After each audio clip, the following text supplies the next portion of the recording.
DotaFanTV, welcome back to another video, and today we'll be looking at the series between Team OG and Team Nigma.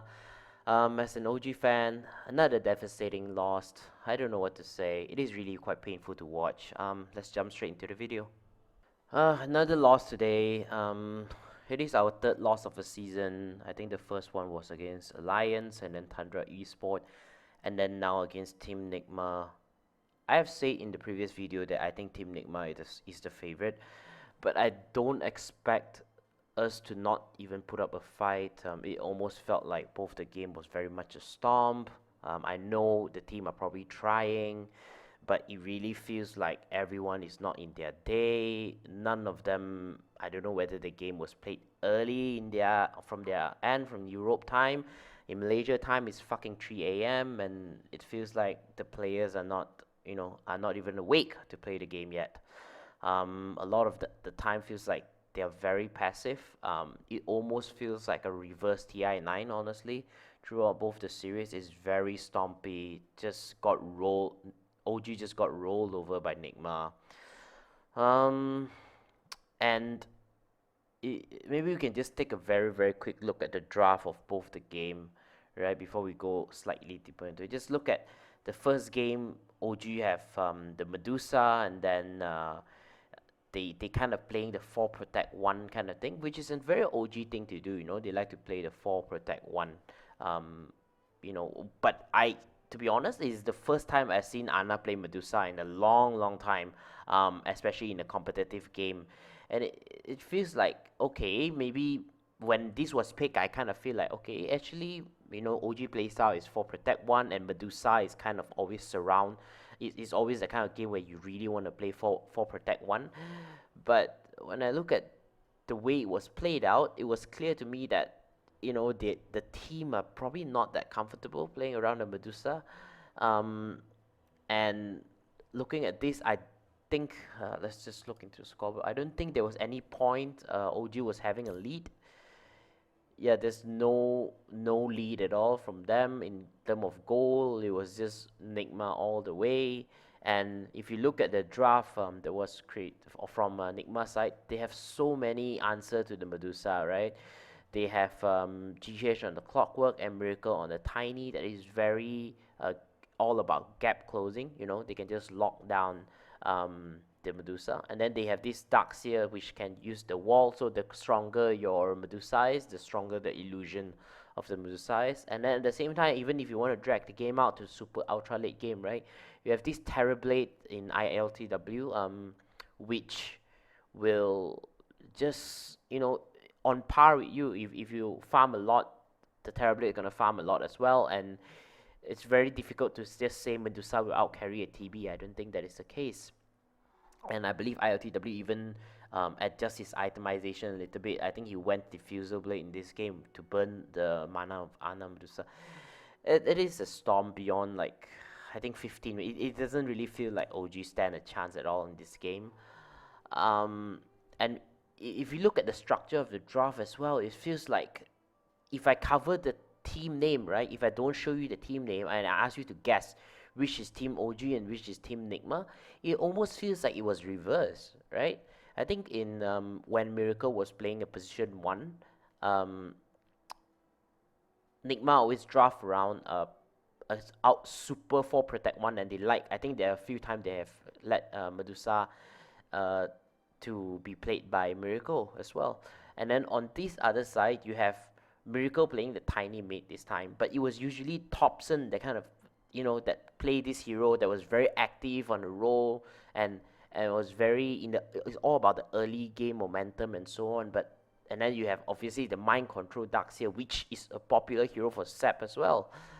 It just doesn't feel right. I think there is something wrong in the draft in the first game. Thompson on the Hoodwink. I think I have saw him a few times in pub playing with the Hoodwink mid, but in this game, when he just got hook shot by GH all the time, and he have to force to use his ulti defensively to bounce and jump out of the cock. So yeah, it makes Thompson very passive in this game, where I think he should be playing more of an active role.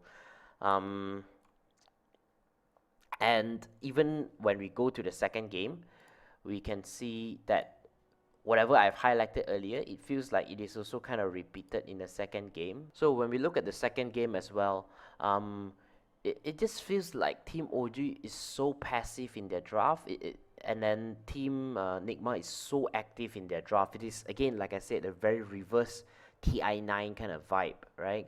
Where if you look at Team OG, they have Ana on the Juggernaut, and then they have Thompson on the Draw Ranger, and then Sep on the Underlord. These heroes are the hero that really want to sit, and not the type that want to go out and engage on the opponent. And then on the other side, you have Mind Control on the Nature Prophet, which presents a global presence, and then you have Miracle on the Tiny again, and then this guy just rotate the shit out of the entire map, making none of the hero from Team OG feel safe. In the end score was 17-50. It just explained how much of a storm that is. There is nothing much to analyze from the game. I just think Team OG probably got it wrong, and it is very devastating to watch. Especially when I fucking stay up to 3 a.m., watch the game live, and just to see two storms in a row. I know the player probably didn't feel great as well, but honestly, man, we need to put out a better fight if we want to prove that we deserve a spot in the major. It feels like, again, I want to say, in Team OG, nobody showed up today. Nobody played well to up to their level, to be honest. Having said that, I think we need to give a lot of credit to Team Nigma as well. I think the entire day today, all of them played very well. Especially Mind Control and GH and Miracle, of course. And maybe if there's one player that didn't really got the opportunity to show, is probably ILTW, because as a carry role, usually you just want to farm, and then late game you come out and carry the game. And if in the early game and mid game your team are already winning, you got no opportunity to really shine and present what you can do, because your team are already so far ahead. But I would say there are a few deaths that was quite unnecessary from ILTW. So maybe that, if I'm gonna fault the team, maybe it's just ILTW game wasn't 100% too clean. But beyond that, honestly, it's quite flawless from Team Nigma. We can take a quick look at the table right now. We see that there are three teams tied at 4th place with 3-3. And then there are two teams tied at 2nd place, 4-2, which is Team Liquid and Team Nigma. The one that tied at 4th place is Brame, OG, and Secret. I think the first thing I want to look at is Team Liquid and Team Nigma is most likely going to the major already. I think let's see what is Team Nigma's next game. It's going to be Tundra Esport, and Team Liquid is going to be OG. So there are potential for quite a lot of tiebreaker, I think. So Brame is going to play against Team Secret, so one of them will get 4-3, and then OG will be against Team Liquid. It is a must-win game for OG, because regardless of what's the result from Team Secret and Brame, one of them will be 4-3. So if OG want to have the opportunity to play tiebreaker, they have to get 4-3, and they can only go to the major by playing tiebreaker, because there will be tiebreaker regardless, right? If OG win. So the best case scenario for OG is they win and they have to play tiebreaker. This is exactly like last season. But if they lose, they're not going to the major in the last game, which is against Team Liquid. So assuming a more complicated situation is where they win, right? Where we win. Team OG won, which is, so they got 4-3, right? And then Team Liquid might be 4-3. I mean, Team Liquid will be 4-3 as well, because OG beat them. And then let's say Team Secret won as well, that'll be 4-3. And then Team Nigma will be playing against Tundra Esport, which they need to win in order to not get relegated. So there is a chance as well where Tundra Esport might beat them. They are cornered right now.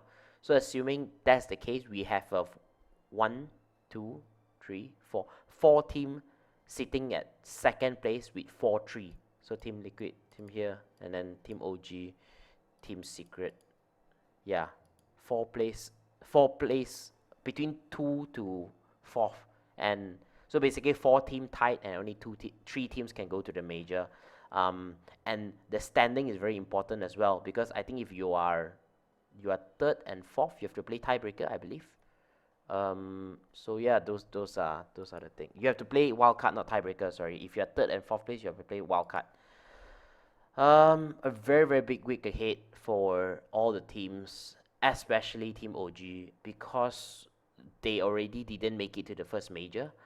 Um, and the fact that you didn't make it to the first major, you are so far behind in terms of points. You really really need to make it to the major to get more points. And I also believe that Team OG is a team that gets better when the stakes are higher, especially when they are at LAN. So I hope that they make it to LAN and able to show what they are made out of.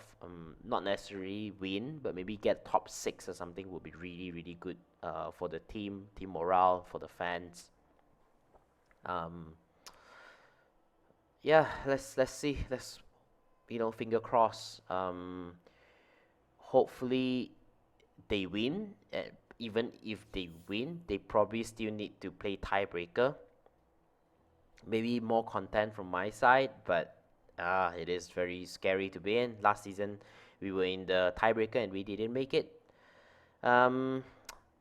One caveat though I really want to bring out is that even if they don't make it to the major, or they made it to the major and then they bomb out and don't have enough points, they can still play the DPC qualifier for TI to make it to TI. They're not 100% out yet, but the chance it will get slimmer and slimmer.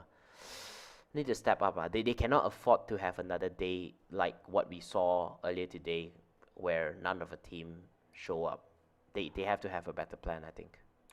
So that is all for today's video. If you like it, please like, subscribe, and comment down below. And I'll see you in the next one. Bye bye.